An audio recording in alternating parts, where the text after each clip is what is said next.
इस स्टोरी की शुरुआत होती है न्यूयॉर्क शहर के किनारे पर मौजूद पुराने ग्रैंड शॉपिंग मॉल बादुमी से, जो कभी रौनक और चमक धमक से भरा रहता था, लेकिन अब वो पूरा का पूरा इलाका ही सुनसान और खतरनाक हो चुका है। एक ठंडी और तूफानी रात थी।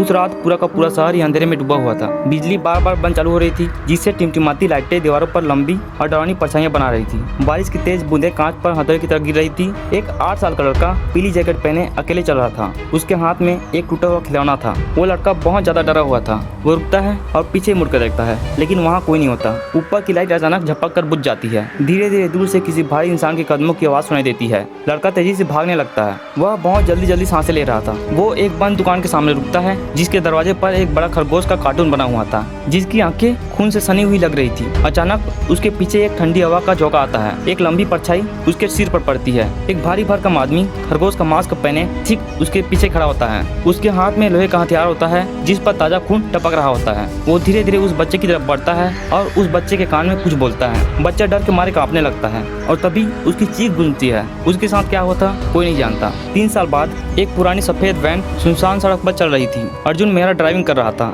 साथ में थी रिया कपूर, एक निडर और जिद्दी क्राइम रिपोर्टर, और एमीना खान, जो उनकी नई असिस्टेंट थी। रिया ने सवाल किया, अर्जुन तुम्हें क्या सच में लगता है कि यह हवेली खतरनाक हो सकती है? अर्जुन ने जवाब दिया, भूत तो नहीं होते, लेकिन इंसानों की करतूत कभी कभी इससे भी भयानक होती है। सफेद वैन हवेली के पुराने जंग लगे लोहे के गेट के सामने रुकती है। वहाँ खिड़कियों के शीशे टूटे हुए थे। छत का एक हिस्सा धंसा हुआ था और चारों ओर सूखी झाड़ियाँ थी। ऐसा लग रहा था जैसे सालों से उस हवेली पर किसी ने कदम न रखा हो। हवेली के गेट तक उन्हें एक कंपनी एजेंट छोड़ने आता है। उसका नाम था महेंद्र और उसके हाथ कांप रहे थे। उसने बिना कुछ कहे जल्दी वहाँ से लौटना सही समझा। अर्जुन गेट खोलता है और टीम अंदर दाखिल होती है। पूरी हवेली में धूल और मकड़ियों के जाले चारों तरफ फैले हुए थे और पुरानी लकड़ी की आवाज हर कदम में सुनाई दे रही थी, जो बहुत ही ज्यादा डरावनी लग रही थी। अर्जुन ने एमीना को नीचे बेसमेंट में जाकर बिजली चालू करने को कहा। एमीना टार्च लेकर सीढ़ियों से उतरती है, जो नम और फिसलन भरी थी। नीचे गहरा अंधेरा था, केवल उसकी टार्च की रोशनी थी। कोने में कुछ हिलती हुई चीज दिखाई दी, पर जब उसने टार्च की रोशनी मारी तो वहाँ पुराने कपड़ों का ढेर था। जब उसने स्विच ऑन की, लाइट झपकी और एक पल के लिए गलियारे में एक आदमी की परछाई नजर आई, लेकिन जैसे ही वह पलट कर देखी, वहाँ कोई नहीं था।